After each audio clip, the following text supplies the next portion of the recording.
Olá, a gente sabe que por trás de toda a grande empresa existe um plano. E hoje a gente vai desvendar o que é e, claro, como funciona esse tal de planejamento empresarial.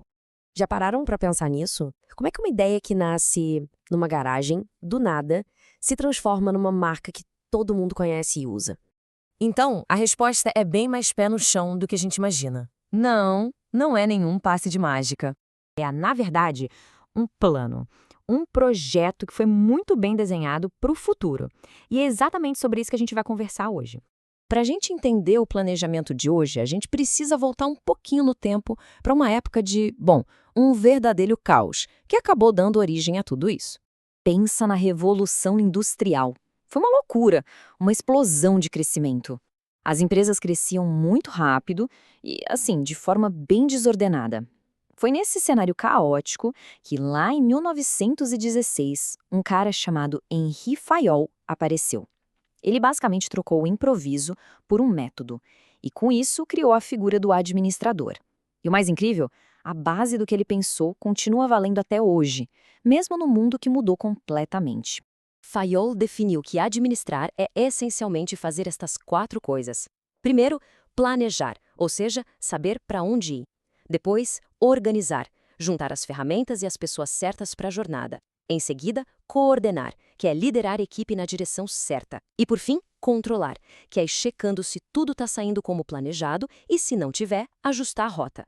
É um sistema, sabe? Um ciclo que não para. E aqui a gente chega num ponto crucial, a diferença entre eficiência e eficácia. Ser eficiente é sobre o como fazer, é usar os recursos do melhor jeito possível. Agora, ser eficaz é sobre o que fazer, ou seja, acertar no objetivo. Pensa bem, uma empresa pode ser super eficiente em produzir algo que ninguém quer comprar. O grande segredo, então, é unir as duas coisas. Certo.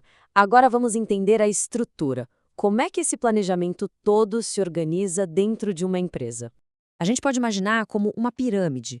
Lá no topo está o nível institucional, a alta diretoria.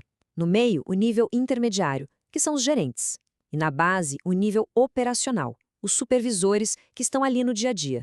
Cada um desses níveis tem um papel fundamental no planejamento. E aqui a gente vê em detalhe como isso funciona.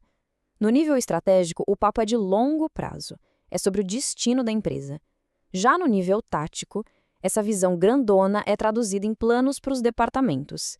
E, finalmente, no operacional, tudo isso vira tarefa do dia a dia. É como se fosse um mapa que vai ficando cada vez mais detalhado conforme a gente se aproxima. Então, o pulo do gato é este. Não adianta ter uma estratégia genial lá no topo se ela não se conecta com o que acontece lá na base, no cotidiano. O sucesso depende desse alinhamento perfeito entre os 3 níveis, todo mundo remando na mesma direção.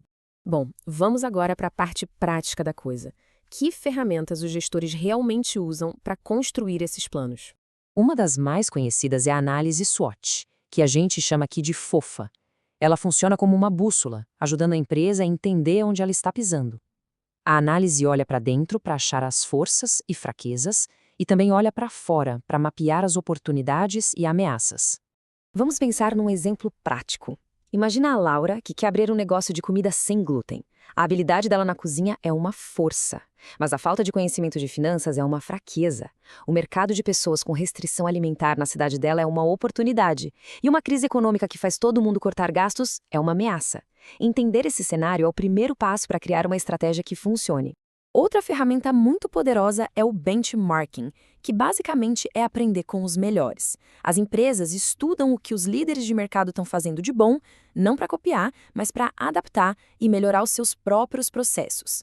A Gol Linhas Aéreas, por exemplo, trouxe o conceito de baixo custo para o Brasil, se baseando no que companhias aéreas de fora já faziam. Mas, o mundo mudou muito desde a época do Fayol. E o planejamento teve que mudar junto. Vamos dar uma olhada nos desafios de agora. Aquelas certezas que a gente tinha, elas caíram por terra. O futuro não é mais tão previsível. Então, os planos precisam ser flexíveis, provisórios, sempre prontos para serem refeitos. A incerteza deixou de ser uma inimiga para virar uma companheira de viagem.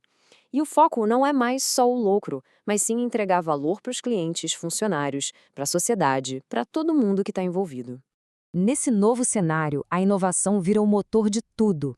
Deixou de ser um luxo para ser uma questão de sobrevivência. É o processo de pegar ideias criativas e transformar em produtos, serviços e processos que realmente fazem a diferença na vida das pessoas. E de mãos dadas com a inovação, vem a sustentabilidade. O que antes era visto como um custo, hoje é uma vantagem competitiva. As empresas estão sacando que ter responsabilidade com o meio ambiente, com a sociedade, é fundamental para a própria sobrevivência delas no longo prazo. E os números não mentem. A 3M economizou mais de 810 milhões de dólares só com programas para combater a poluição. Isso mostra que cuidar do planeta não é só a coisa certa a se fazer, é também um negócio excelente. E com isso, a gente chega na nossa última parte, olhando para o futuro da estratégia, que está se tornando cada vez mais uma ação contínua, uma coisa viva. O pensador Henry Mintzberg já dava esse toque. Ele dizia que um processo muito engessado, muito rígido, acaba matando a criatividade e a capacidade de se adaptar, que são justamente as coisas mais importantes no mundo tão incerto. E essa é a grande virada de chave.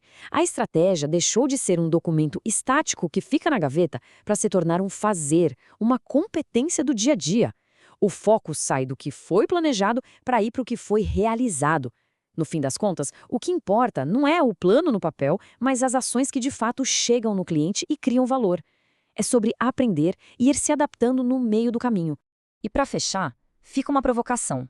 Quando a gente pensa no futuro, seja de um negócio ou da nossa própria vida, qual é a melhor ferramenta?